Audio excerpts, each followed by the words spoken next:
Hey guys, what's up? I'm finally back with another YouTube video. I don't mean to make these 2-month intervals between my videos, but life seems to keep interfering with me. Um, it's been kind of rough the past couple of months, and I wanted to do a sort of story time video to update you guys on what's going on. Before I start this video, I just want to put out a disclaimer. If anything about hospitals or blood or anything that you would consider TMI really bothers you, then I would click off because I don't think this is really suited for someone who can't handle that. So about 2 months ago, I got a urinary tract infection. And normally you have one when you urinate and your pee burns. And there are a lot of myths floating around the internet about how you can get rid of a urinary tract infection.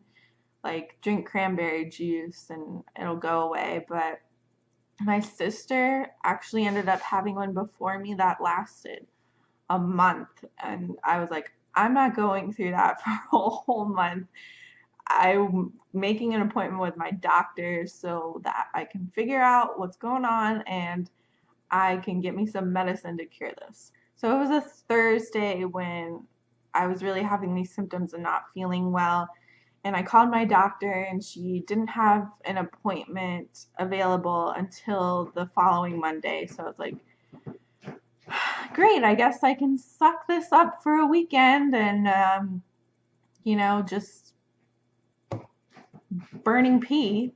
When it reached that Monday, I ended up going to my doctor and the receptionist said, "Oh, we don't have you down on the list." And I'm kind of like a passive person. I don't like to be a burden to people. I don't like to bother people. So I'm not the kind of person who would be confrontational and be like, "What? Are you kidding me? Like, I talked to you last Thursday. I don't feel well." And she was like listing off these dates for me to go back in, and none of them corresponded with my work schedule because I work 9 to 5 every day except for weekends. I didn't want to miss any more work because I am paid hourly and it just wasn't a good situation. So I left the doctor and I was like, okay, I can just deal with this on my own. I can get some medicine, like some over-the-counter medicine, take that and deal with it for the time being. So the next day was Valentine's Day, and that day I felt a sharp pain in my right side, and immediately I knew what it was because I frequently get kidney stones, and I just know by now what the pain feels like from a kidney stone. And I called my mom because she's had kidney stones before and she's had urinary tract infections. And she was like, okay, well, you thought you had a urinary tract infection. Sometimes I have a kidney stone, and at first it feels like a UTI. I was like, that's probably what happened. That's probably what happened to me. Like, I was thinking I had a UTI. It's been a kidney stone in disguise this whole time. So, like, the only thing you can do about a kidney stone is wait to pee it out, or you can go to the doctor and get it lasered. But the radiologist normally doesn't laser the kidney stone unless it's too big to fit through the ureter. So as painful as they are, I've never really had a problem with passing a kidney stone. I was like, okay, I just have to wait this out, just have to take some Advil or some ibuprofen to dull the pain. And then I went to work the next couple of days. I was feeling all right, but when your body fights off a kidney stone, it kind of just drains all your energy. And I ended up throwing up at work, really feeling terrible. I had the chills, I had terrible fever. So this was the Thursday after I had made that doctor's appointment the past Thursday. And I just went home, curled up under the covers, slept all day long, and I called out the next day at work because I just felt so terrible, like shaking, because I was having chills. And I got in the shower that Friday morning and I was like, okay, I'm just going to take a nice relaxing shower.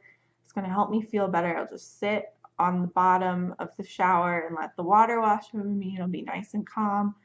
But I was so weak that I could barely stand, and I didn't want to like bend down or stand up, and I ended up throwing up in the shower. So I called my boyfriend Thomas and I was like, we have to go to urgent care today. Like, I feel awful and this can't just be from a kidney stone. Like, this is worse than that. There's something else going on. Like, I have the flu or something.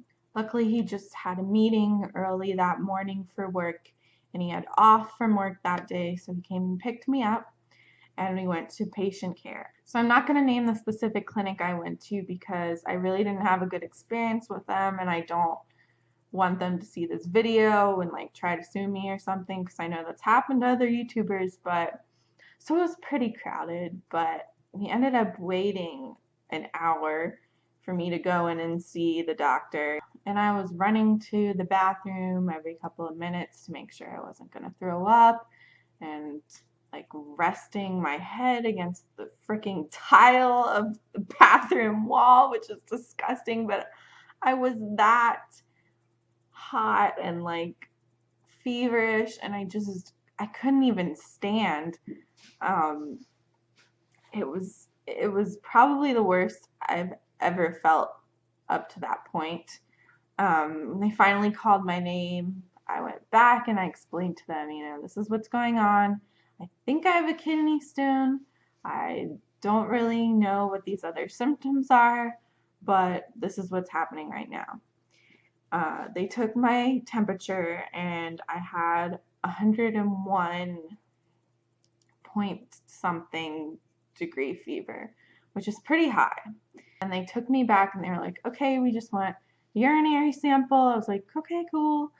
So I peed in the cup and my pee was like this really gross shade of orange. I'll put an example up to show you. It was like dark orange, which probably means there's blood in your pee. And the doctor like took one look at it. They had the lab samples come back like really quick. He was like, you need to go to the emergency room.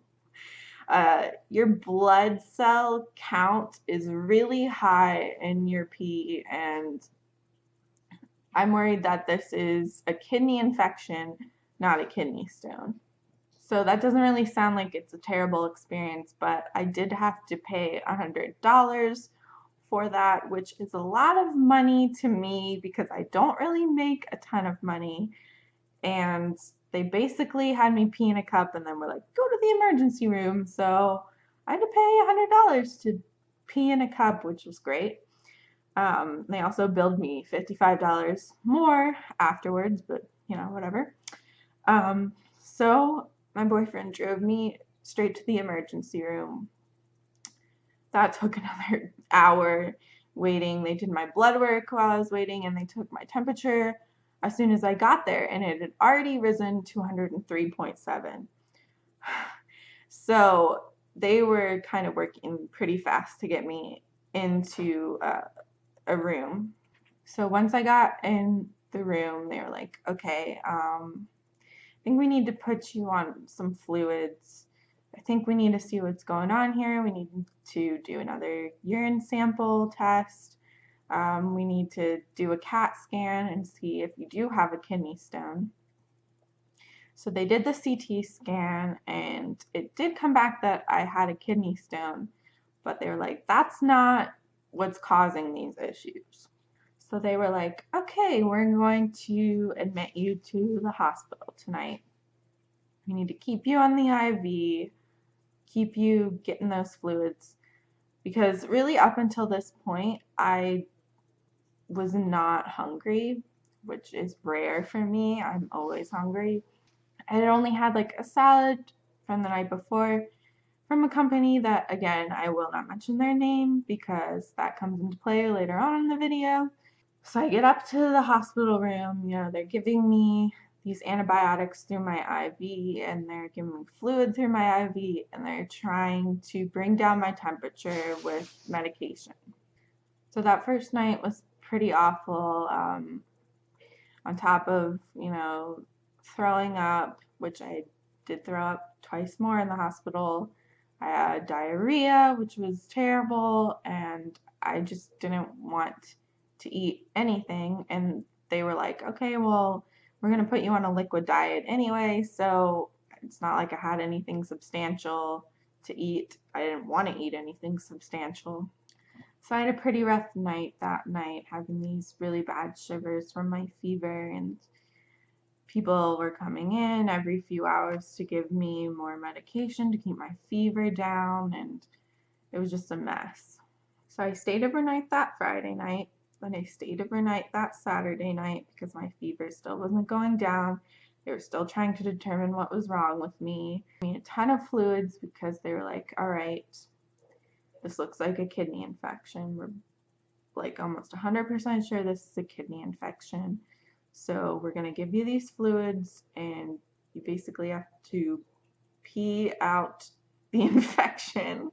I don't know, I'm not a doctor. This is the most basic terms, honestly, that I can think of for explaining it, but pee out the infection and flush all of the bad toxins out of your body. So another doctor came back and they were like, okay, we got your blood sample, we got a stool sample, we got a urine sample, and we've determined that you have sepsis. So sepsis is basically the presence of bacteria in your bloodstream, and I had blood poisoning. They think this was due to the fact that my immune system was really weakened and I had this kidney infection. And basically what started out as food poisoning ended up turning into sepsis. And they said it was stage 3 sepsis, which is the worst. I hadn't gone into septic shock, but I had that really high fever and my body was just broken down. So up until this point, sepsis is life-threatening, but I was doing okay. My fever was coming back down on that Sunday night. They were pumping fluids through me constantly, pumping antibiotics. But Sunday night was when things really escalated. So I didn't mention this before, but my heart rate was really high and my oxygen was kind of low. So the nurses came in to check on me in the middle of the night, and they were monitoring, my levels of everything, and they were like, oh, this stupid machine, blah, blah, blah, this one doesn't work very well. They put that little pad thing, I don't know what it is, on your finger to monitor, your heart rate and your oxygen. And they were like, okay, we're gonna go get a new one. Her oxygen levels are at 37. That can't be right. So they left the room, and I was sitting there, and I was like, I can't breathe. Like, it's really, really difficult for me to breathe. I felt like this weird crackling, like right here in my chest. And just like, it was just bizarre. So I pushed the button, the emergency button, to call the nurses back in. So they put another one of those monitors on me, and they were like, okay, her oxygen level really is at 37 right now. Like, it should be at 100, and she's like not breathing. So at this point, they like scrambled to get an oxygen mask on me because that was the only way that I could get oxygen into my lungs. They took an x-ray of my lungs, and they determined that my lungs had filled up with fluid because they were pumping me with so much antibiotics and fluid, and my body couldn't keep up with it because my kidney was weak and I had sepsis, and my lungs ended up filling up, and that's why I was having that crackling in my chest and why I couldn't breathe. So I got through the night with this oxygen mask on, and they were still monitoring my breathing. They were still making me pee all the time, and they were like, okay, well, now you really got to pee because we need to get this fluid out of you. So they started giving me, I'm not sure what it was. It was some kind of thing to make you pee. They put it through my IV, um, and it really, like, immediately, like, the effects of this medication, you're like, ah, gotta run to the bathroom, which really isn't that easy because I'm hooked up to an IV and I can't really move that well. Every time I get up, my heart rate skyrockets, and like all the nurses come running in and they're like, "Are you okay?" And I'm like, "Yeah, I'm just paying like you want me to." Not to mention, this was like the third IV they had to put in me because they kept falling out, and they ended up putting one in my wrist, which was extremely painful and really inconvenient, especially since it was my right wrist and I'm right-handed. So they put a commode right next to my bed so I could get up and use the bathroom, but there's really like no privacy in hospitals. You can shut the curtain, but I couldn't shut the curtain because I couldn't get up to get to the curtain. So I at that point I was like, whatever, they're gonna see me pee. Like I'm sure they've seen worse before. So they wanted to take me down again to do another CT scan to figure out this kidney stone thing, even though at this point I'm like, I don't really care about the kidney stone. I don't think the kidney stone is having an effect on anything. It hasn't passed yet. Whatever, like, can you take care of the fact that I literally can't breathe and like am dying? Um, but you know, they have to do what they have to do. So this nurse ended up giving me an injection of that stuff that makes you pee right before they're about to take me down to the like the radiology exam. So this poor old man in the radiology department, the man who's going to administer my CT scan, I get down there and immediately like I have to pee. So at this point, they had given me a portable oxygen tube because they had rolled me down to radiology. And the only way I can really describe it in comparison is like when you see like someone filling up helium balloons with helium, it's like one of those giant things filled with helium, only mine was filled with oxygen and was supplying me oxygen to breathe. So I couldn't get up to use the bathroom because I couldn't lift that thing. It was huge and it weighed a lot. So I was like, okay, can you roll me over to the bathroom, or can I take this oxygen off really quick? So this poor old man has to like help me to the bathroom so I can pee. And the whole time, like, I had to take off my oxygen mask because I couldn't bring the giant thing in the bathroom with me. So I was like coughing profusely as I was using the bathroom. I get out, I go to have the scan, and he's like, all right, I just need to explain a few things to you about the scan. This is how it's going to make you feel.